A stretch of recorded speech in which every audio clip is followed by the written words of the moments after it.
नमस्कार, सगरमाथा प्राइम समाचारमा स्वागत छ। म जयन्ती पुडासैनी। सबैभन्दा पहिले मुख्य समाचार। एमाले अध्यक्ष ओली गणतन्त्र उल्ट्याउन लागि परेको माओवादी अध्यक्ष दाहालको आरोप। सत्तारूढ गठबन्धनलाई तोड्ने षड्यन्त्र भइरहेको दावी।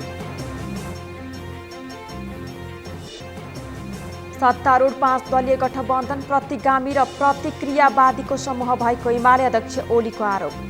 समाजवाद भत्काउने बाटोमा लागेको दावी। ऊर्जा दक्षता तथा संरक्षणका लागि कानुनी व्यवस्था गर्न वैकल्पिक ऊर्जा प्रवर्धन केन्द्रको माग। ऊर्जा क्षेत्रमा भइरहेको गलत अभ्यासलाई रोक्न जोड।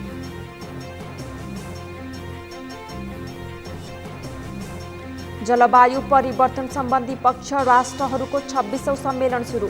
विश्व तापमान वृद्धि स्थिर राख्ने उपाय खोजिँदै।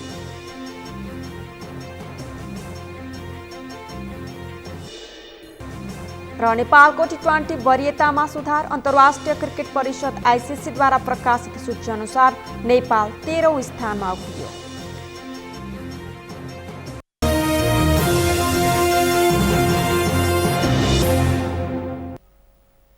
सगरमाथा प्राइम समाचार अब विस्तारमा।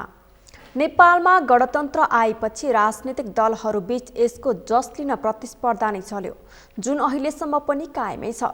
यसै मेसोमा दलहरूबीच गणतन्त्र मास्न लागि परेको भन्दै एक आपसमा आरोप प्रत्यारोप पनि चल्ने गरेको छ। जस अनुसार नेकपा माओवादी केन्द्रका अध्यक्ष पुष्पकमल दाहालले नेकपा एमालेका अध्यक्ष केपी शर्मा ओली गणतन्त्र उल्ट्याउन लागि परेको आरोप लगाएका छन्। एक रिपोर्ट।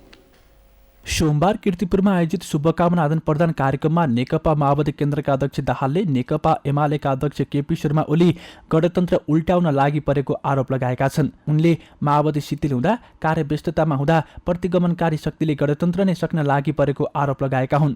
उनले पार्टी अब नयाँ सङ्कल्पसहित फेरि अघि बढ्नुपर्ने बताएका छन्। उनले एमाले अध्यक्ष ओलीले केही दिन अघि पूर्व राजा ज्ञानेन्द्रका केही मानिसहरूसँग भेटेर आफूलाई पहिलेदेखि नै गणतन्त्र मन नपरेको र मौका मिले उल्टाइदिने बताएको आरोप लगाए।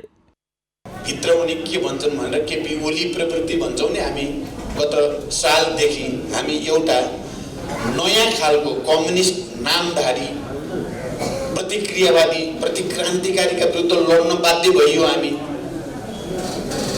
उनले भन्थे सधैँ मलाई यो सङ्घीय लोकतान्त्रिक गणतन्त्र नि मन परेको छैन, मलाई यो समावेशी समानुपातिक भनेर दलित महिलालाई चाहिँ कोटा छुट्याएको नि मन परेको छैन। अस्ति त भनेछन् ज्ञानेन्द्रका केही मान्छेहरूसँग भेटेर भने भन्ने सूचना मैले पाएँ। मलाई जिन्दगीभरि यो गणतन्त्र मनै परे होइन, बाध्य भएर गरेको हो, त्यसकारण मौका आयो भने यो उल्ट्याउने हो भनेछ। अध्यक्ष दाहालले आफ्नो पार्टीले धेरै राम्रो काम गरे पनि प्रचार गर्न नजानेको बताएका छन्। उनले माओवादीलाई पुनः नेतृत्व दिलाउन अब नेता कार्यकर्ताहरू जनताको घर दैलोमा गएर काम गर्नुपर्ने बताएका छन्। उनले जनताको विकास र समृद्धिका लागि जनताको बीचमा आत्मालोचना गरेर स्थापित हुनुपर्ने बताएका छन्। मलाई लाग्छ आज यो शुभकामना आदान प्रदान कार्यक्रममा हामी सबैले एउटा नयाँ सङ्कल्पसहित पार्टीलाई पुनर्निर्माण गर्ने, जनसङ्गठनहरूको पुनर्निर्माण गर्ने, जनतासँगको सम्बन्ध सुदृढ गर्ने, जनताको बिचमा हामीले अलिकति गल्ती गऱ्यौँ बिचमा अब हामी सच्याउँछौँ भनेर आत्मालोचना सहित जनताको घरमा जाने यो काम गऱ्यौँ भने केही महिनाभित्र एउटा उभार आउने सम्भावना छ। म तपाईँहरूसँग यही अपिल गर्न चाहन्छु। अध्यक्ष दाहालले काठमाडौँ उपत्यकाको मुख्य समस्या सुकुम्बासीहरूले लाल पूर्जा नपाएको रहेको बताउँदै त्यो समस्या समाधानका लागि माओवादी लागि पर्ने र सम्बन्धित मन्त्रालयलाई पनि खबर गरिएको बताएका छन्। उनले भूमि व्यवस्था, सहकारी तथा गरिबी निवारण मन्त्रीलाई भेटेर सुकुम्बासीलाई लाल पूर्जा दिने काम तत्काल गर्न आग्रह गरेको बताएका छन्। सोबासीहरूको समस्या चाहिँ एउटा पुरानो चाहिँ बडो गम्भीर समस्याको रूपमा रहेको छ। 100औं वर्षदेखि बसेको ठाउँको लाल पूर्जा छैन भन्ने कुरा अनौठो लाग्छ। अहिले म यो कार्यक्रममा आउनु अगाडि भूमि व्यवस्था मन्त्री र ऊर्जा मन्त्री सँगै थिए र हामीले सोबासी समस्याको समाधान हामीले नै सुरु गर्नुपर्छ र एउटा नयाँ सन्देश चाहिँ उपत्यकाभित्र दिनुपर्छ भन्ने सङ्कल्प गरिएको छ र मैले मन्त्रीजीलाई भनेको छु यो प्रस्ताव लैजानु, सोबासीलाई लाल पूर्जा वितरणको प्रक्रिया सुरु गर्नु नै अहिलेको हाम्रो मन्त्रालयको एउटा प्रमुख कामभित्र पर्नुपर्छ भनिएको छ। अध्यक्ष दाहालले फेरि विघटनवादका विरुद्ध लड्न तयार रहेको बताउँदै नयाँ जनयुद्धका लागि हतियार बोकेर नभई जनतालाई साथमा लिएर सङ्घर्ष गर्न माओवादी तयार रहेको चेतावनी दिएका छन्।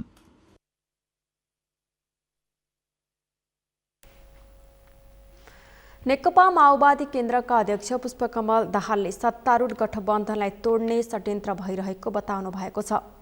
आज नेपाल राष्ट्रिय कर्मचारी संगठन निजामतीले दशैं तिहार छठ तथा नेपाल सम्वत 1142 को अवसरमा आयोजना गरेको शुभकामना आदान प्रदान कार्यक्रम अध्यक्ष दाहालले वर्तमान सत्तारूढ गठबन्धन तोड्नका लागि अनेकौं षड्यन्त्रहरू भइरहेको बताउनु भएको हो।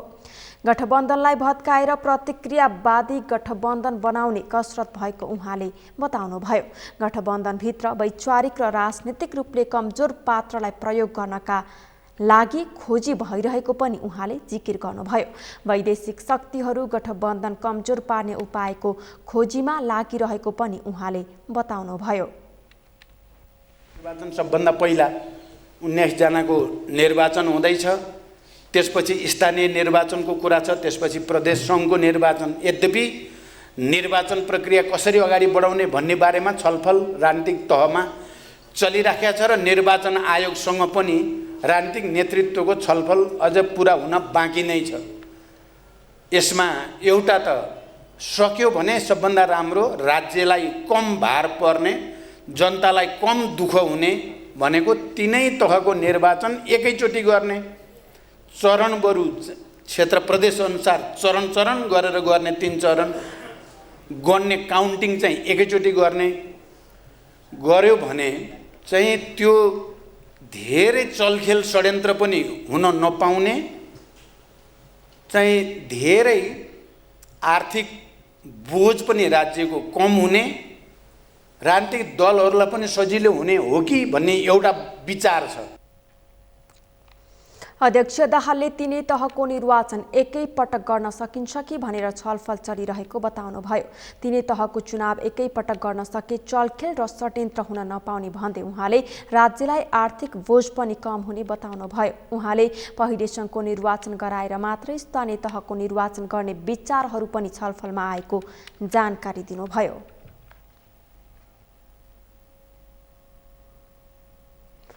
संवैधानिक व्यवस्था अनुसार अर्को वर्षको मङ्सिरमा आम चुनाव हुने भए पनि राजनीतिक दलहरूले भने चुनावको तयारीको झल्को दिने गरी कार्यक्रम सुरु गरिसकेका छन्। नेपाली कांग्रेसका नेताहरूसँगै सरकारमै रहेका अन्य दलहरू समेत चुनाव केन्द्रित भइसकेका छन्। अमृतराज काफ्लेको रिपोर्ट। संवैधानिक व्यवस्था अनुसार आगामी वर्षको मङ्सिरमा आम चुनाव गर्नुपर्ने व्यवस्था छ। त्यसै अनुसार निर्वाचन आयोगले समेत काम सुरु गरिसकेको छ। निर्वाचन आयोगले आगामी चैतभित्र स्थानीय तहको चुनाव गर्न सरकारलाई सुझाव समेत दिएको छ। आयोगले स्थानीय तहको चुनावका लागि सरकारसँग आवश्यक बजेटको व्यवस्था गर्न समेत आग्रह गरेको छ। तर सरकार सञ्चालन गरिरहेको प्रमुख सत्तारूढ दल नेपाली कांग्रेसले भने अर्को वर्षको मङ्सिरमा हुने आम चुनाव केही अघि गर्न अनौपचारिक रूपमा छलफल समेत सुरु गरिसकेको छ। अहिले प्रमुख प्रतिपक्षी दलको हैसियतमा पुगेको नेकपा एमाले समेत अर्ली चुनाव गर्न सकारात्मक देखिएको छ। तर सत्तामा रहेका अन्य दलहरू भने संवैधानिक व्यवस्था अनुसार भन्दा पहिला चुनाव गर्ने पक्षमा देखिएका छैनन्। माओवादी केन्द्रका अध्यक्ष प्रचण्डले सबै तहको चुनाव एकै पटक गर्ने विषयमा छलफल भइरहेको बताएका छन्। सक्यो भने सबभन्दा राम्रो राज्यलाई कम भार पर्ने, जनतालाई कम दुःख हुने भनेको तीनै तहको निर्वाचन एकैचोटि गर्ने, चरण बरु क्षेत्र प्रदेश अनुसार चरण चरण गरेर गर्ने, 3 चरण गर्ने, काउन्टिङ चाहिँ एकैचोटि गर्ने गर्यो भने चाहिँ त्यो धेरै चलखेल षड्यन्त्र पनि हुन नपाउने, चाहिँ धेरै आर्थिक बोझ पनि राज्यको कम हुने, राजनीतिक दलहरूलाई पनि सजिलो हुने हो कि भन्ने एउटा विचार छ भने अर्को चाहिँ होइन तिनटैको गर्दा टेक्निकल्ली गाह्रो पर्छ कि भन्ने तर्क छ र पहिला सङ्घको निर्वाचन गर्ने अनि त्यसपछि स्थानीय तहको गर्ने कि भन्ने विचार पनि छ। यो दुईटा विचारको बीचमा छलफल चलिरहेको छ। माओवादी केन्द्रले चुनाव लक्षित कार्यक्रमहरू समेत सुरु गरिसकेको छ। गाउँ गाउँमा संगठन विस्तारदेखि राष्ट्रिय सम्मेलन समेत चुनाव लक्षित कार्यक्रमका रूपमा लिनुपर्ने कतिपयको तर्क छ। नेपाली काङ्ग्रेसका नेताहरू महाधिवेशन केन्द्रित देखिएको भए पनि चुनाव लक्षित कार्यक्रमहरू समेत गरिरहेका छन्। सत्तामा रहेको अर्को दल नेकपा एकीकृत समाजवादीका अध्यक्ष माधव कुमार नेपाल समेत अर्ली इलेक्सनका पक्षमा सकारात्मक नदेखिए पनि सबै तहको चुनाव एकैपटक गर्ने पक्षमा भने देखिएका छन्। सबै चुनाव एकैचोटि गराइदिनुपर्छ कि भन्नु लाग्छ। लोकल चुनाव पनि प्रदेशसभाको चुनाव पनि प्रतिसभाको चुनाव खर्च पनि कम हुन्थ्यो। एउटा प्रदेशको काम एकचोटि सबै सम्पन्न गर्ने, अर्को प्रदेशको एकचोटि सम्पन्न गर्ने, त्यो राष्ट्रको सम्पत्ति पनि निर्यातको खर्च पनि धेरै जोगिन्थ्यो होला। यसमा कुनै कारणले अर्थन छ कि छैन थाहा छैन, तर मेरो दिमागमा चाहिँ आइरहेको छ भने यो एकचोटि एउटा चुनाव अर्कोचोटि चुनाव गर्दाखेरि धेरै खर्च हुँदो रहेछ। त्यसो हुनाले त्यसको निम्ति पनि कानुनी जटिलता केही छ कि होइन भने त्यही बाटोमा किन नजाने भन्ने कुराहरू चाहिँ मलाई लाग्छ है, व्यक्तिगत रूपमा मैले कहीँ छलफल गरेको छैन। नेकपा एकीकृत समाजवादीले आगामी चुनाव लक्षित गर्दै संगठन विस्तारको काम समेत गरिरहेको छ। त्यसबाहेक आगामी चुनावमा अहिलेको सत्ता गठबन्धनलाई कायमै राखेर जानुपर्ने समेत भनिरहेको छ। नेपाली काङ्ग्रेसले चुनावमा सहकार्य गर्ने बारेमा औपचारिक धारणा सार्वजनिक गरिसकेको छैन। काङ्ग्रेसका चुनावहरू आगामी चुनावमा काङ्ग्रेस एकल रूपमा जानुपर्ने भनिरहेका छन्। माओवादी केन्द्रका अध्यक्ष प्रचण्डले भने जनता समाजवादी पार्टीसँग पार्टी एकताको प्रस्ताव नै अघि सारिसकेका छन्। सगरमाथा टेलिभिजनका लागि क्यामेरामा केशव तिमेल सिन्हाका साथमा अमृतराज काफले, काठमाडौँ। नेपाली कांग्रेसका वरिष्ठ नेता रामचन्द्र पौडेलले अहिले राज्यका सबै अङ्गहरूमाथि प्रश्न चिन्ह उठेको बताउनु भएको छ। आज नेपाल प्रेस युनियन धनुषाले जनकपुरमा आयोजना गरेको पत्रकार सम्मेलनमा वरिष्ठ नेता पौडेलले राज्यका सबै अङ्गहरूमाथि प्रश्न चिन्ह खडा भएको बताउनु भएको हो। संसद, संवैधानिक निकाय, अदालत र राजनीतिक पार्टीहरू समेतले आफ्नो भूमिका प्रभावकारी रूपमा खेल्न नसकेको उहाँले बताउनुभयो। राजनीतिक पार्टीहरू जनताको भरोसाको केन्द्र भए पनि पार्टीहरूले आफ्नो भूमिकालाई प्रभावकारी बनाउन नसकेको उहाँको भनाइ छ। उहाँले कांग्रेसलाई जनताको भरोसाको केन्द्र बनाउन तथा प्रजातन्त्रको दरिलो संवाहक बनाउन आफू लागि पर्ने पनि बताउनुभयो। अर्थात् कसरी यो प्रजातन्त्रको दरिलो सम्बल बनाउने, कसरी लोकतन्त्रलाई चाहिँ मजबुत बनाएर लोकतन्त्रको चाहिँ वारिस काङ्ग्रेसलाई बनाएर र यो मुलुकमा लोकतन्त्रलाई सुनिश्चित गर्ने। लोकतन्त्रलाई सुनिश्चित गर्ने भनेको त यसका संस्थाहरू त्यही अनुसार फङ्सनमा आउनु पर्यो। यसको चाहिँ पोलिटिकल पार्टीका फङ्सन विधान अधिवेशनहरूदेखि लिएर मिटिङहरूदेखि लिएर तिनका शाखा प्रशाखाहरूको चाहिँ सञ्चालन र अधिवेशनहरू मिटिङहरू त्यो व्यवस्थित रूपले चलेको हुनु पर्यो। वरिष्ठ नेता पौडेलले आफूले अहिले लोकतन्त्रको एजेन्डालाई बोकेर हिँडेको बताउनुभयो। वर्तमान समयमा आर्थिक विकास र सामाजिक विकासको बाटोमा जानुपर्ने आवश्यकता रहेको भए पनि राजनीतिक मुद्दामै अल्मलिनु परेको भन्दै उहाँले प्राप्त राजनीतिक परिवर्तन र व्यवस्थालाई सुनिश्चितता दिनका लागि काम गर्नुपर्ने उहाँले बताउनुभयो। उहाँले नेपालको व्यवस्था अस्थिर हुनाको विडम्बना नेपालले भोगिरहेको बताउनुभयो। वर्तमान राजनीतिक प्रणाली र व्यवस्थालाई संस्थागत गर्नुपर्नेमा उहाँको जोड छ। नेपाल कम्युनिस्ट पार्टी एमालेका अध्यक्ष केपी शर्मा ओलीले सत्तारूढ 5 दलीय गठबन्धनलाई प्रतिगामी र प्रतिक्रियावादीको संज्ञा दिनुभएको छ। अध्यक्ष ओलीका अनुसार वर्तमान सत्तारूढ गठबन्धन समाजवाद भत्काउने बाटोमा उद्धत छ। आज एमाले भक्तपुर महानगर कमिटीको प्रथम अधिवेशन उद्घाटन गर्दै अध्यक्ष ओलीले सत्तारूढ पार्टीहरूको ध्येय समाजवाद जोगाउने तर्फ नरहेको आरोप लगाउनुभयो। देश बनाउने एकमात्र पार्टी नेकपा एमाले भएको दाबी गर्दै ओलीले भ्रममा नपर्न जनतासँग अपिल गर्नुभयो। उद्योगहरू स्थापना भएका हुन्छन्, पर्यटन व्यवसाय फस्टाएको हुन्छ, विज्ञान प्रविधिको राम्ररी प्रयोग गरेको हुन्छ, कोही पनि बेरोजगार रहेको हुँदैन, राज्य उत्तरदायी हुन्छ जनताप्रति, राष्ट्रका उपलब्धिहरू ती सबै जनताका सारा उपलब्धि हुन् भनेर मानिएको हुन्छ। समृद्ध नेपाल हुन्छ, विकसित नेपाल हुन्छ, आधुनिक नेपाल हुन्छ, सामाजिक न्याय र समानता सहितको नेपाल हुन्छ, अधिकारयुक्त जनता हुन्छ, अधिकार सम्पन्न जनता हुन्छ, अधिकारसम्म पुग्ने अवसरहरू उसले प्राप्त गरेको हुन्छ, सामाजिक न्याय हुन्छ, छिटो मिठो अन्याय भेदभाव पक्षपात त्यस्ता कुराहरू हुँदैनन्, मान्छेले असुरक्षा महसुस गर्नु पर्दैन, शान्तिपूर्ण वातावरण हुन्छ, शान्ति सुव्यवस्था हुन्छ, भ्रष्टाचार निर्मूल गरिन्छ र स्वच्छ पारदर्शी हुन्छ। हरेक तहका चुनावमा एमाले प्रष्ट 2/3 बहुमत ल्याउने दाबी गर्दै अध्यक्ष ओलीले 5 दलीय गठबन्धनलाई परास्त गर्न एमाले एक्लै काफी रहेको पनि जिकिर गर्नुभयो। बिना कुनै धाँधली जनताको प्रष्ट मत पाएर सिंहदरबारको मूल गेटबाट एमाले पुनः सत्तारोहण गर्ने ओलीले दाबी गर्नुभयो।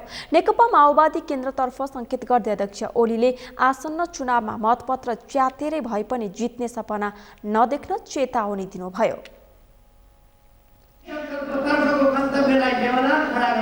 बनाइएको यो प्रतिक्रियावादी प्रतिगामी गठबन्धन, त्यसकारण हाम्रो पार्टी यस्ता प्रतिबन्धनहरूलाई तोडेर अगाडि बढ्ने सङ्कल्प छ। हो त्यो पार्टीको आज यहाँ महानगरको अधिवेशन हुँदैछ, त्यसकारण म तपाईँहरूलाई शुभकामना भन्न चाहन्छु। तपाईँहरूको यो कार्यक्रम सफल त भइ नै सकेको छ अत्यन्तै भव्यताका साथ।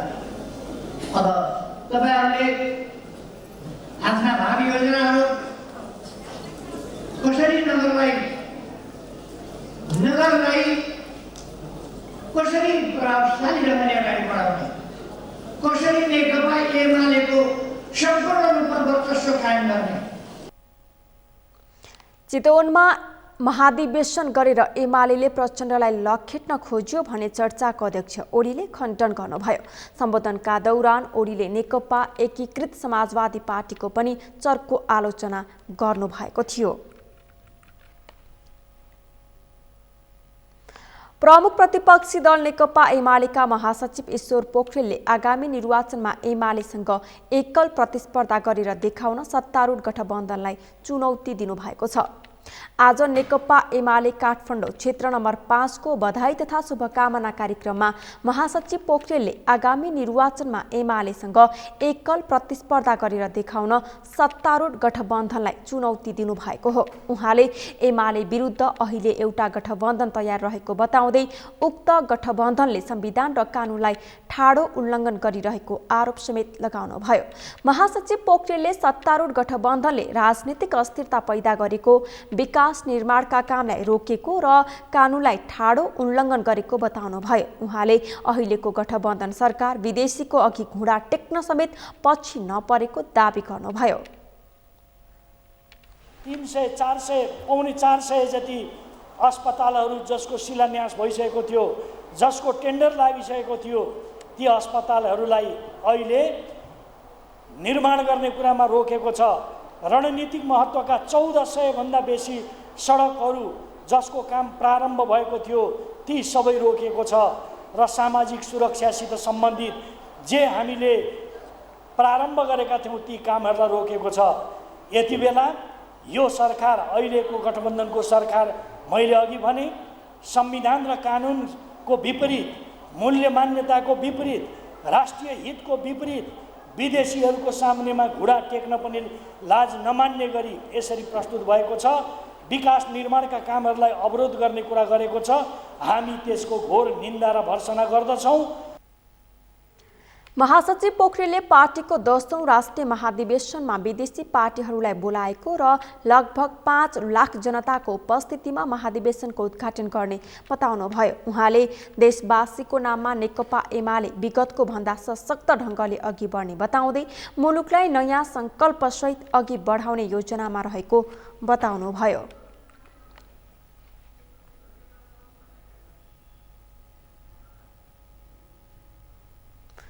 नेकपा एकीकृत समाजवादी पार्टीले सुदूरपश्चिम प्रदेश सरकारको नेतृत्वमा दाबी गरेको छ।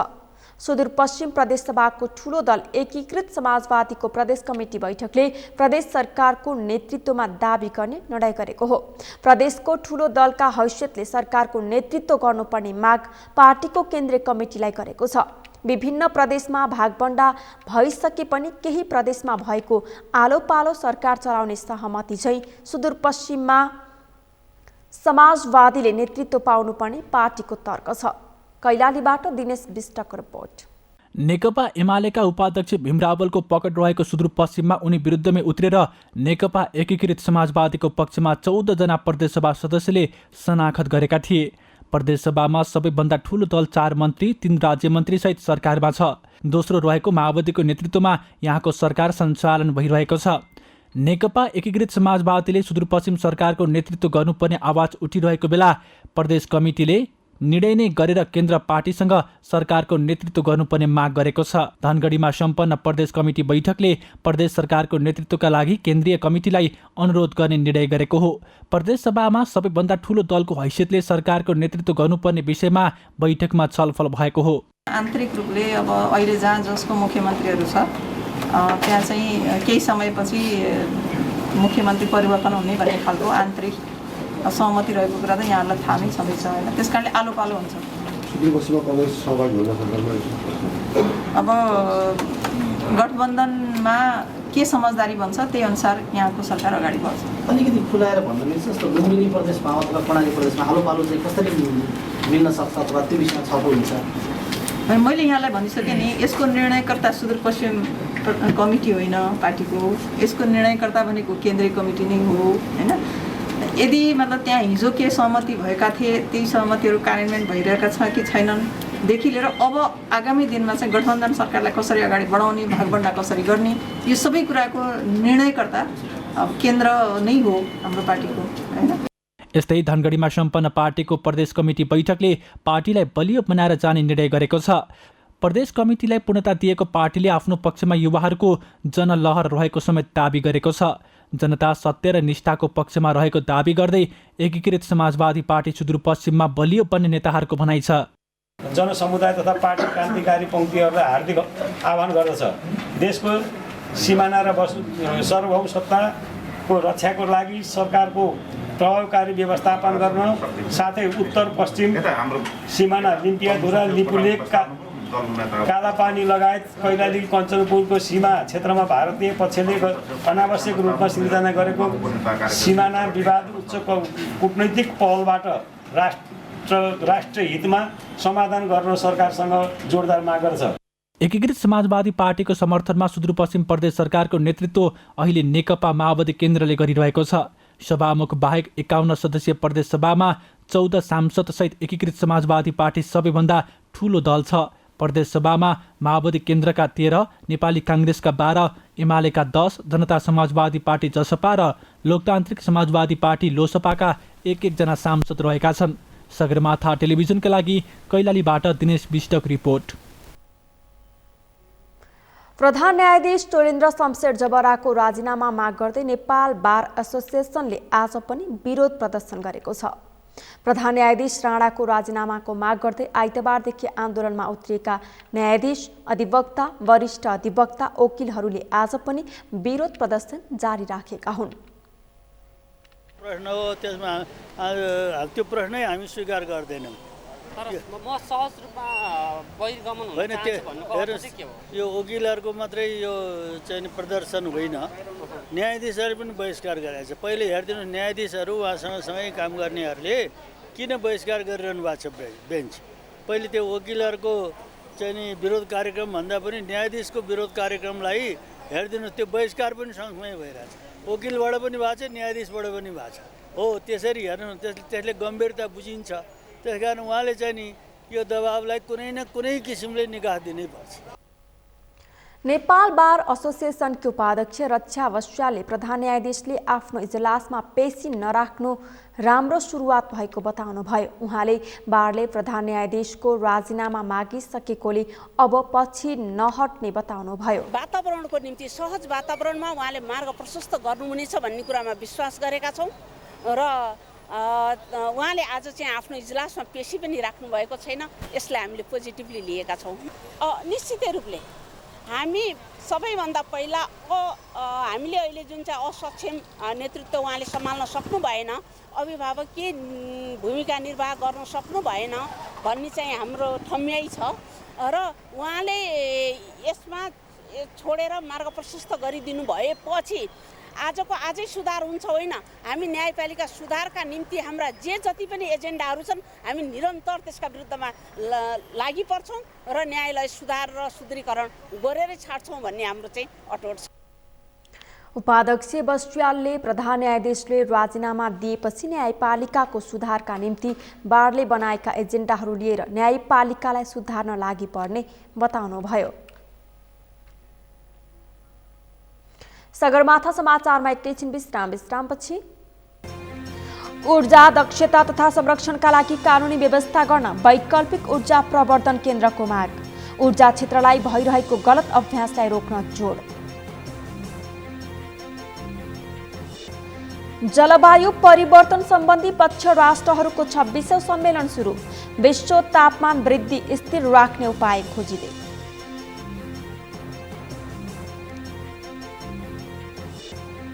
र नेपालको T20 वरियतामा सुधार। अन्तर्राष्ट्रिय क्रिकेट परिषद ICC द्वारा प्रकाशित सूची अनुसार नेपाल 13औं स्थानमा उक्लियो।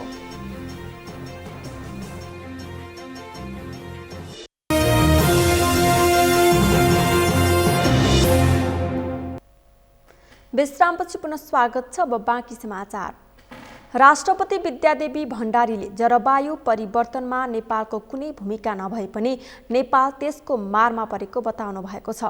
आज मनाङ पुग्नुभएकी राष्ट्रपति भण्डारीले प्रतिनिधि सभा सदस्य पोल्देन छोपाङ गुरुङले एग्रो मनाङ प्रणाली मार्फत सञ्चालन गरेको नेपालकै सबैभन्दा ठूलो स्याउ फार्मको अवलोकन पश्चात बोल्दै जलवायु परिवर्तन सामान्य परिवर्तन मात्रै नभएर सङ्कटतर्फ गइराखेको बताउनुभयो।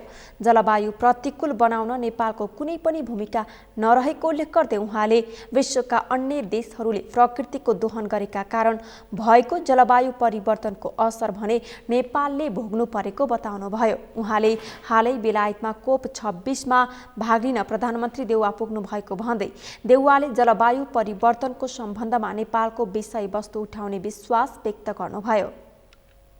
मारमा परेको हामीले महसुस गरिरहेका छौँ। अहिले अगाडि गएको जुन वर्षाको समयमा आएको बाढी र पहिरोले ठुलो क्षति गर्यो। त्यो क्षति वास्तवमै एकदमै अपूरणीय क्षति भएको छ र जलवायु परिवर्तन चाहिँ सामान्य परिवर्तन मात्रै नभएर त्यो सङ्कटतर्फ गइरहेको छ। विश्वव्यापी नै यो एउटा प्रवृत्ति हो। यसमा हामी जलवायुलाई त्यसरी प्रतिकूल बनाउने कुरामा हामी नेपालीहरूको त्यसमा कुनै पनि भूमिका छैन। उहाँले जलवायु अनुकूलनका लागि विश्व समुदायको ध्यान जानुपर्ने बताउनुभयो। विशेष गरी शक्ति राष्ट्रहरूको ध्यान जान जरुरी रहे पनि नेपालले पनि वातावरण र पर्यावरणलाई अनुकूल पारिराख्नुपर्ने बताउनुभयो। कृषि प्रणाली मार्फत हरियाली प्रवर्धन गर्नुपर्नेमा उहाँको जोड छ।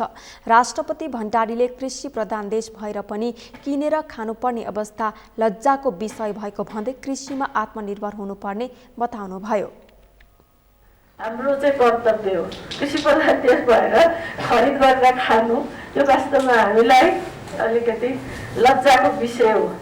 जुन कुरा कृषि प्रधान देश भनिएको छ, जलस्रोतको सम्पन्न देश भनिएको छ, त्यसो भएको हुँदाखेरि चाहिँ यस्तो कुराहरूमा कृषि प्रणालीमा हामीले न्यूनतम हाम्रो आत्मनिर्भरता हुनुपर्दछ। यो नेपाल सरकारले पनि यही लाइनमा काम गरिराखेको छ, नीति कार्यक्रमहरू ल्याइरहेको छ। कार्यान्वयनमै केही समस्या छ। मैले उठाउँदै आइरहेको छु कि कार्यान्वयनमा समस्या भइरहेछ। यो कहाँ चाहिँ कार्यान्वयनमा उल्झन छ यो कुरालाई हामीले पहिचान गरेर यसलाई बाटो सफा हामीले गर्नुपर्ने हुन्छ। राष्ट्रपति भण्डारीले जलवायु परिवर्तनको मारमा मनाङ जिल्ला परेको उल्लेख गर्दै बाढी पहिरोका कारणले मनाङमा अपूरणीय क्षति भएको बताउनुभयो।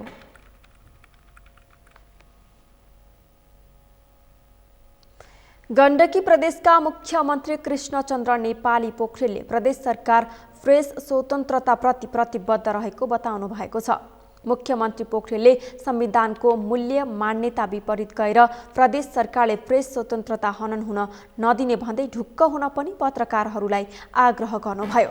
नेपाल पत्रकार महासंघ कास्की शाखाले आज पोखरामा गरेको एक कार्यक्रममा उहाँले प्रक्रियामा गइसकेको मिडिया सम्बन्धी विधेयक पत्रकारहरूसँगकै छलफलमा परिमार्जन गरेर अघि बढाउन आफूहरू तयार रहेको बताउनुभयो। जगत पनि नागरिक समाज यो भनेको के हो भने हाम्रा लागि लोकतन्त्रको एउटा अपरिहार्य अङ्ग भएको हुनाले पूर्ण स्वतन्त्रता लोकतन्त्रमा हुनुपर्छ भनेर हाम्रो संविधानले त्यसलाई स्वीकारिसकेको अवस्था। यस अवस्थामा यहाँहरूले जुन आशंका उठाउनु भएको छ स्वाभाविक, यहाँ सरकार परिवर्तन भयो, त्यो विधेयक फिर्ता लिएको भए हुन्थ्यो भन्ने एउटा तर्क आउँछ। तर विधेयक प्रक्रियामा गइसकेको हुनाले त्यो विधान समितितिर गएको छ र जुन मैले अघि नै भनिसकेँ, जुन सरकार तपाईँहरूको कलमको सहयोगले स्थापित भएको छ त्यो सरकार। मुख्यमन्त्री पोखरेलले पत्रकारहरूकै सहयोगमा स्थापित भएको आफू नेतृत्वको प्रदेश सरकारले प्रेस स्वतन्त्रता विरोधी कुनै पनि कानुन नबनाउने बताउनुभयो। उहाँले हाम्रो संविधानले प्रेस स्वतन्त्रतालाई स्वीकार गरिसकेको हुनाले त्यस विपरीत कुनै पनि खालको काम गर्न नमिल्ने समेत स्पष्ट पार्नुभयो।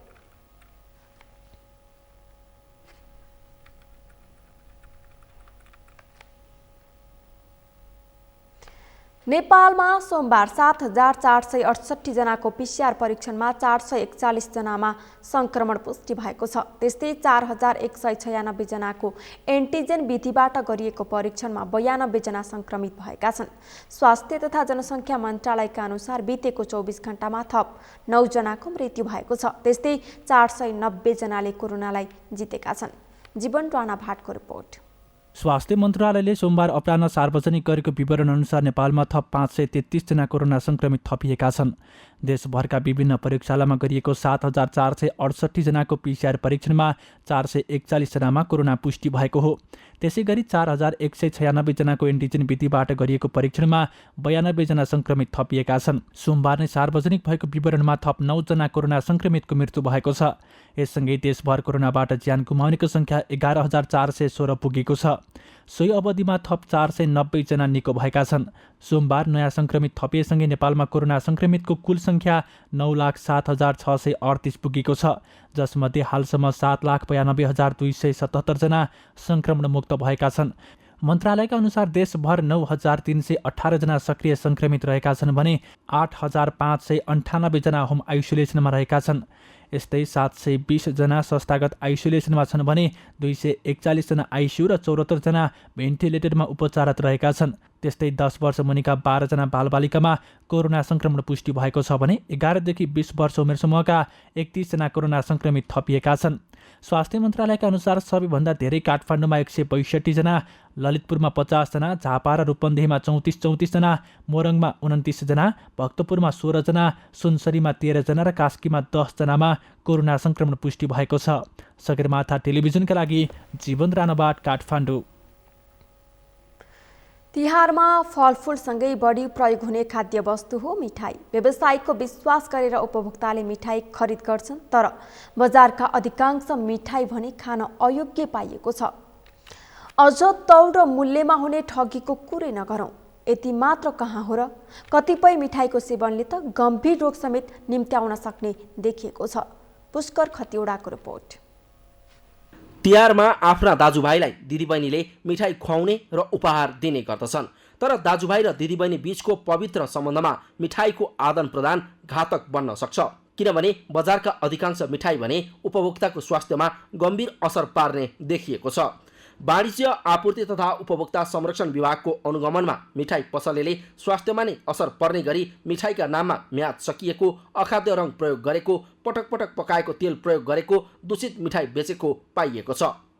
मिठाईमा कैफियत कस्तो देखिने छ भन्दाखेरि अहिले मान्छेले पनि अलि कस्मेटिक मान्छे जमाना पनि त्यस्तो मिठाई पनि अलि चमक भएकोलाई चाहिँ मान्छेले मन पराउने अनि रङहरू अलि रङ्गीन भयो भने मन पराउने अनि रसायनहरू केही हाल्नै नमिल्ने जस्तो निर्माण सामग्रीमा प्रयोग हुने रसायनहरू पनि कहिलेकाहीँ त्यस्तोमा हाल्दिने त्यस्ता कुराहरूका कैफियत देखिएको छ। त्यसको चाहिँ पुष्टि चाहिँ खास प्राविधिक हिसाबले हुनुपर्छ। त्यसको लागि हामी परीक्षण गर्नको लागि खाद्य गुण नियन्त्रण विभागमा पठाउँछौँ। त्यहाँको रिपोर्ट अनुसार कस्ता कैफियत आउँछ त्यही किसिमका कसुर जन्ने सजाय भागीदारमा ती व्यापारीहरू हुने हुँदाखेरि त्यस्ता काम नगर्न पनि म विनम्र अनुरोध गर्दछु। सामानहरू राख्दा नै त्यो सरसफाइ के सामान्य सरसफाइ पनि नगरिदिने, मिठाई यताउता मिल्किएको हुने, ढाकेको नहुने, झिँगा लाग्ने भन्दा सानो हुन्छ तर त्यसले ठुलो पोइजन खडा गर्छ। त्यस्ता कुरालाई पनि सूक्ष्म रूपले हामीले हेरेर सरसफाइ लगायत मिसावटका लगायत अनि खरिद बिल बिक्री बिल अनि वेटका कुराहरू ती सबै हामीले हेरेका छौँ र हामी यो तिहारभरि हामीले अनुगमन गर्ने हुँदाखेरि ती व्यापारीहरूलाई आफै सजग भएर सो अनुशासनमा रहेर कारबाहीको भागीदार नबनिदिन समेत मैले निर्देशन दिन्छु। विभाग मात्र होइन, उपभोक्ता अधिकार कर्मी पनि बजारमा गुणस्तरहीन र अखाद्य मिठाईको बिक्री वितरण खुल्लमखुल्ला भइरहेको बताउँछन्। तिहारका बेला बासी सडेगलेका फोहोर पटक पटक प्रयोग गरिएको तेलको प्रयोग गरेर बनाइएको मिठाईको बिक्री सर्वत्र भइरहेको उनीहरूको आरोप छ। मिठाईमा समस्या छन्, नभएको होइन। मिठाईमा समस्या एउटा फोहोर बासी सडेगलेका मिठाईहरूलाई गरेर बेचिरहेको छ। अर्को कुरो तेल पटक पटक प्रयोग गरिरहेको छ जुन हानिकारक छ। अर्को कुरो के छ भने कच्चा पदार्थहरू गुणस्तरहीन प्रयोग गरेको छ। अर्को कुरो सरसफाइ छैन। अर्को कुरो मुख्य समस्या भनेको अखाद्य स्याक्रिन, गुलियो हुने पदार्थ हो, स्याक्रिन भन्छ, त्यसको प्रयोग गरिरहेको छ। अनि अर्को कुरो भनेको नापतौलमा समस्या छ, जोख्ने कुरामा पनि समस्या छ, मूल्यमा समस्या छ। मूल्य चाहिँ आफू खुसी मूल्य राखेर आफ्नो ढङ्गले चाहिँ त्यो गरिरहेको छ। यी यस्ता समस्याहरू चाहिँ व्यापक मिठाईको उसमा चाहिँ उत्पादन बिक्री वितरणमा चाहिँ छन्, देखिएको छ। विभागले साउन यता मात्र 1200 पसलको अनुगमन गरेको छ भने कैफियत देखिएका पसललाई कारबाही र जरिमानाबाट मात्र करिब 50 लाख उठेको बताएको छ। सोही क्रममा तिहारका बेला भाइ मसलादेखि फलफुल लत्ता कपडा मिठाईमा चरम लापरवाही भेटिएको विभागले जनाएको छ। तिहारको बेलामा खपत हुने भाइ मसला भयो, मिठाई भयो, फलफुल भयो, लत्ता कपडा भयो र खाद्यान्न यी आइटममा हाम्रो बढी फोकस छ। त्यसमा पनि यो भाइ मसलाको वेट नपुग्ने, मूल्य बढी लिने त्यस्ता गुनासाहरू आइरहेको छ। हाम्रो 1137 उपभोक्ताले सिधै कल गर्न सक्नुहुन्छ। ती उजुरी बेसमा पनि हामी हिँडेका छौँ र हामी आफै प्रोएक्टिभ रूपमा पनि जस्तो हिजै मात्रै कुरा गर्ने हो भने मिठाई पसलको सन्दर्भमा 4वटा टोलीलाई उपत्यकाको 4 दिशातिर पठाएर जस्तो यहाँ थापाथलीदेखि कीर्तिपुरसम्म गयो एउटा टोली, एउटा बानेश्वरदेखि भक्तपुरसम्म गयो, एउटा लवनखेल एरिया गयो, एउटा गौशाला एरिया गयो। त्यसरी हामीले हिजै मात्रै 30वटा मिठाई पसलको अनुगमन गरेका छौँ र त्यहाँ केही कैफियत पनि देखिएको छ। ती कैफियतमा पनि 12वटा पसललाई हामीले कारबाही गरेका छौँ र अझै त्यो गुणस्तरको हिसाबमा कुरा गर्नुपर्दाखेरि हाम्रो टिममा टेक्निकल म्यान पावर भएन भने हामीले खाद्य गुण नियन्त्रण प्रविधि विभागको साथीहरूलाई पनि बोलाएर र केही नमुनाहरू हामी 24 घण्टाभित्र त्यहाँ पुर्याएर परीक्षणको लागि पनि लाने हामीले व्यवस्था संयोजन हामीले गरेका छौँ। र अन्य कुराको अनुगमन गर्दाखेरि हामीले 25-30वटा हामीले यो दशैँदेखिको यो चाडपर्व लक्षित हामीले दैनिक गरेका छौँ र यही सालको मात्रै कुरा गर्दाखेरि हामीले साउनदेखि 1200 फर्महरूको बजार अनुगमन गरिसकेका छौँ र अहिलेसम्म जरिमाना मात्रै हाम्रो 50 लाख 48 लाख 97,000 जरिमाना मात्रै उठेको छ। दैनिक 1 लाख बेसी हाम्रो जरिमाना उठ्छ। त्यसरी हामीले बजार अनुगमनलाई तीव्रता दिएका छौँ र यसको म्यासेज पनि राम्रो आइरहेको छ। मिठाईमा भएको यस प्रकारको ठगी र उपभोक्ताको स्वास्थ्यमाथिको खेलवाड रोक्न वा निवारण गर्न केवल सरकारले मात्र सक्ने भन्दै उपभोक्ता अधिकार कर्मीहरू सरकारले इच्छाशक्ति बढाउनु पर्ने तर्क गर्छन्। निवारण गर्नको लागि सबैभन्दा पहिला त सरकार नै हो। सरकारले जबसम्म इच्छाशक्ति देखाउँदैन, सरकार तात्दैन, अन्तबाट यो निवारण हुँदैन। व्यापारीले आफै गर्छु भनेर पनि हुँदैन। हामी उपभोक्ता कर्मीले त त्यो गर्ने कुरै आउँदैन। कानुन हातमा लिनु हुँदैन। कानुन छन्, कानुनको उचित परिपालना गरेर परिचालन गरेर दण्डको दायरामा ल्यायो भने चाहिँ यो सुध्रिन्छ, शुद्ध हुन्छ, हुनसक्छ। त्यहाँभन्दा बाहेक चाहिँ यो अहिलेको स्थितिमा हामीले हेर्ने हो भने शुद्ध हुने अर्थात् उपभोक्ता चाहिँ ठगिनबाट जोगिने चाहिँ सम्भावना देखिन्न। सरकारले तदारुकता देखायो भने समाधान हुन्छ। खराब मिठाई बेच्न प्रतिबन्ध लगाउने त छँदैछ, तर उपभोक्ता पनि यस्ता मिठाई किन्दा स्वयं सजग हुनुपर्दछ। सगरमाथा टेलिभिजनका लागि क्यामेरामा प्रताप लामाका साथमा पुष्कर खतिवडा, काठमाडौँ। झापामा कार्तिकको पहिलो साता आएको बाढीबाट प्रभावितहरूलाई राहत वितरण गरिएको छ। प्रभावितहरूका लागि विश्व खाद्य सङ्गठनको सहकार्यमा नेपाल रेड क्रस सोसाइटीले राहत वितरण गरेको हो। झापाका 397 घरधुरी प्रभावित भएका थिए भने करोडौँ रुपैयाँ बराबरको पाक्न लागेको धान बाली नष्ट भएको थियो। झापाबाट पूजन घिमिरेको रिपोर्ट। कार्तिकको पहिलो छाता आएको बाढी प्रभावितहरूका लागि विश्व खाद्य सङ्गठनको सहकार्यमा नेपाल रेड क्रस सोसाइटी झापाले 2.5 करोड रुपैयाँ राहत वितरण गरेको छ। झापामा बाढीबाट 397 घरधुरी प्रभावित भएका थिए। बाढीले विस्थापित र प्रभावित बनाएका झापाका 1665 परिवारलाई नगदै राहत वितरण गरिएको हो। विश्व खाद्य सङ्गठनको आर्थिक सहयोगमा जिल्ला रेड क्रस सोसाइटी झापाले विस्थापित परिवारलाई 13,500 रुपैयाँका दरले 2 करोड 24 लाख रुपैयाँ नगद राहत वितरण गरेको हो। झापा गाउँपालिकाका 672 घर, कन्काई नगरपालिकाका 186 घर, शिवशताक्षी नगरपालिकाका 439 घर र गौरीगञ्ज गाउँपालिकाका 368 घरलाई राहत वितरण गरेको हो। कन्काई नदी आसपास किनाराको जोखिमयुक्त स्थानमा बसोबास गर्दै आएका परिवारलाई स्थानीय स्तरमा उपलब्ध बैंक र सहकारीमा सञ्चालित रेमिट्यान्स मार्फत नगद दिइएको हो। विपत्तिको समयमा आफूहरूले थोरै भए पनि नगदै राहत पाएकोमा खुसी लागेको बाढी प्रभावितहरूको भनाइ छ। यो पैसा लगेर घरमा बालबच्चा छ, मेरो सामानहरू लानुपर्छ, घरमा चलाउनुपर्छ। गाउँ गाउँमा गएर नेपाल रेड क्रस सोसाइटीले जुन अहिले अकस्मात रूपमा आएको बाढीले क्षति पुर्याएका किसानहरूलाई थोर बहुत सहयोग गरेकोमा धेरै धेरै धन्यवाद दिन चाहन्छु। अब हाम्रो जति क्षति भएछ त्यो त हामीलाई परिपूर्ति सायदै यो पैसाले नहोला, तर पनि हामीलाई केही अलिकति सहयोग राहत भएको छ, त्यसको लागि चाहिँ हामी धेरै नै खुसी छौँ। रेड क्रसले दिएको हामीलाई यो पैसाले अब हामी अरू केही लगानी गरेर त्यही 1.5 बिघाको खेतीलाई अलिकति सान्तनाको लागि पुगेको पुग्दैन, अब सान्तना थियो नभएको भन्दा अलिकति भएकै राम्रो भनेर। कार्तिक पहिलो दिनबाटै अविरल वर्षा भएको र त्यसले जनधनको क्षति गर्न सक्ने देखिएपछि विश्व खाद्य सङ्गठनको खाद्य कार्यक्रमसँग छलफल गरेर तत्कालै राहतको व्यवस्था मिलाइएको रेड क्रसले जनाएको छ। त्यो अति जोखिममा रहेका 1665 परिवारहरू 4वटा पालिकाका, त्यसमा 12वटा वडा पर्छन्। त्यहाँका मान्छेहरूलाई हामीले पहिले नै मोबाइल एप्सबाट हामीले उहाँहरूलाई जोडेका थियौँ, उहाँहरूको विवरणहरू लिएका थियौँ र तिनीहरूलाई अहिले नेपालमै पहिलोचोटि रेमिट सिस्टमबाट हामीले पैसा दिने एउटा योजना WFPसँग हामीले समन्वय गरेका थियौँ। यसलाई चाहिँ फोरकास्ट बेस्ड फाइनान्सियल अथवा विपद पूर्व प्रतिकार्य कार्यक्रम भनिन्छ। बेमौसमी बाढीबाट झापाका 397 परिवारका करिब 2000 जनसङ्ख्या पूर्ण रूपमा प्रभावित बनेकाले रेड क्रस स्थानीय तह र एकका लागि एक अभियानको समन्वयमा राहत वितरणको काम गरिएको झापाका प्रमुख जिल्ला अधिकारीको भनाइ छ।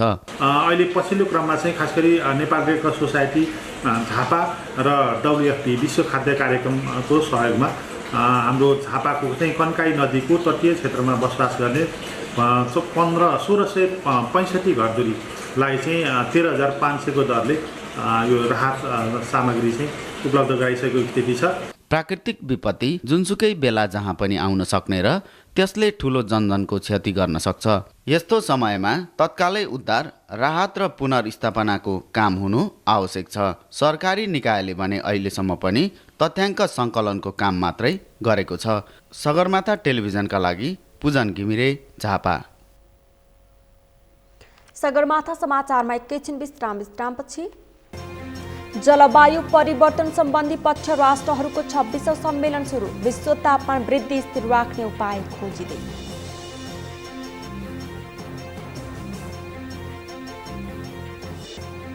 र नेपालको T20 वरीयतामा सुधार, अन्तर्राष्ट्रिय क्रिकेट परिषद ICC द्वारा प्रकाशित सूची अनुसार नेपाल 13औं स्थानमा उक्लियो।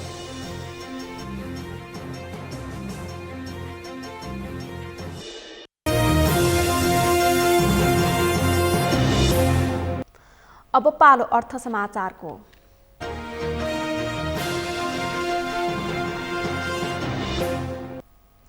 साताको दोस्रो कारोबार दिन सोमबार नेपाल स्टक एक्सचेन्ज नेप्सेमा दोहोरो अङ्कको गिरावट आएको छ। सोमबार नेप्से परिसूचक 17.75 अङ्कले घटेर 2819.87 बिन्दुमा पुगेर कारोबार बन्द भएको हो।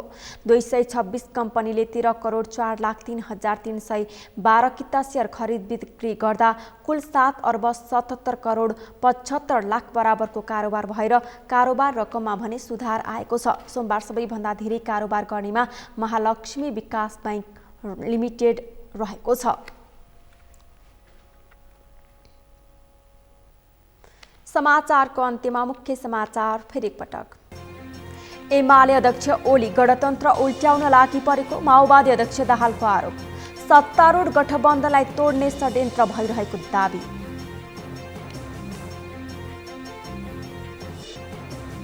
सत्तारूढ 5 दलीय गठबन्धन प्रतिगामी र प्रतिक्रियावादीको समूह भएको एमाले अध्यक्ष ओलीको आरोप। समाजवाद भत्काउने बाटोमा लागेको दाबी।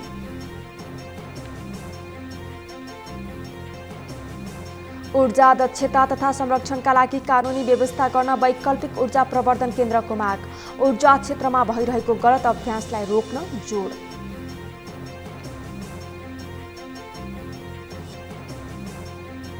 जलवायु परिवर्तन सम्बन्धी पक्ष राष्ट्रहरूको 26औं सम्मेलन सुरु। विश्व तापमान वृद्धि स्थिर राख्ने उपाय खोजिँदै।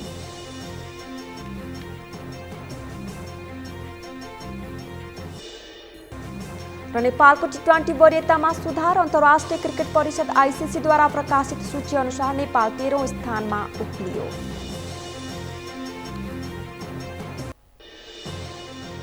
हौस् त सगरमाथा समाचार अहिलेलाई सकियो। तपाईँ समाचार बुलेटिनका साथै सगरमाथा टेलिभिजनका सम्पूर्ण कार्यक्रम www.sagarmatha.tv मा पनि पढ्न र हेर्न सक्नुहुनेछ। साथै युट्युबमा youtube.com/sagarmatha.tv नेपालमा हेर्न सक्नुहुनेछ। तपाईँ हामीलाई फेसबुकमा पनि facebook.com/stv नेपालमा फलो गर्न सक्नुहुनेछ। समाचारको शिखर नेपालको गौरव नेपालको पहिलो न्युज च्यानल सगरमाथा टेलिभिजन हेर्दै गर्नुहोला। नमस्कार।